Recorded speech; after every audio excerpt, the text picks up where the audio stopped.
కుప్పంలో సీఎం చంద్రబాబు నాయుడు పర్యటిస్తున్నారు. కాసేపట్లో పలు అభివృద్ధి కార్యక్రమాలను ఆయన ప్రారంభించనున్నారు. సుపరిపాలనలో తొలి అడుగు పేరిట ఈ కార్యక్రమాన్ని టీడీపీ ప్రారంభించింది. నెల రోజుల పాటు సాగే ఈ కార్యక్రమంలో ప్రజలకు అందిన పథకాలను ఆయా నాయకులు వివరించనున్నారు.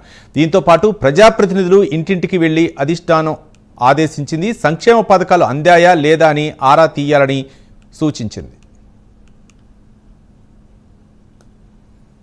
ఈ అంశానికి సంబంధించి మరిన్ని వివరాలు మా కరెస్పాండెంట్ రవివర్మ అందిస్తారు. రవివర్మ.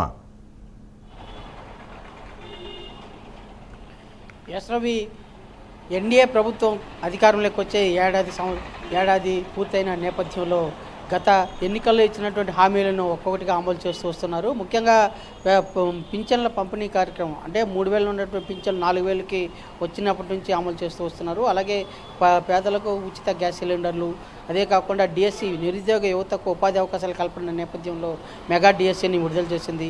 అలాంటి అభివృద్ధి కార్యక్రమాలు ఒక్కొక్కటిగా చేస్తూ జనరంజకమైన పాలన సాగిస్తున్న నేపథ్యంలో సుపరిపాలనకు ఏడాది పాలన తొలి అడుగు అని చెప్పి ఏడాది పాలన పూర్తయిన నేపథ్యంలో తొలి అడుగు అని చెప్పేసి ప్రభుత్వం సంకల్పించింది. ఈ నేపథ్యంలోనే గత ఏడాది పాలనలో ప్రజలకు సూపర్ 6లో అమలు చేసినటువంటి పథకాల క్రమాలని ప్రజలు సంతృప్తి చెందుతున్నారా లేదా, సకాలంలో సంక్షేమ పథకాలన్నీ కూడా ప్రజలకు అందుతున్నాయా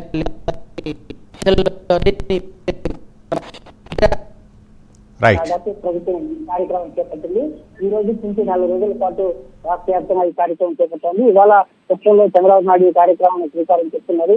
దాదాపు కుప్పంలో 28 డివిజన్లో ఉన్నటువంటి తాను నివాసమైనటువంటి ఆ ప్రాంతంలోనే దాదాపు 28 కుటుంబాలను స్వయంగా చంద్రబాబు నాయుడు పరిశీలించి ఆ ప్రజల అభిప్రాయాలను అడిగి తెలుసుకుంటున్నారు.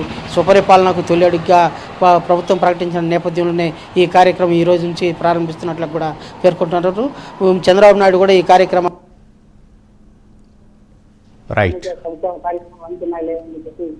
తెలుసుకున్న కార్యక్రమం శ్రీకారం చేస్తున్నారు. Right, thank you Ravi Varma.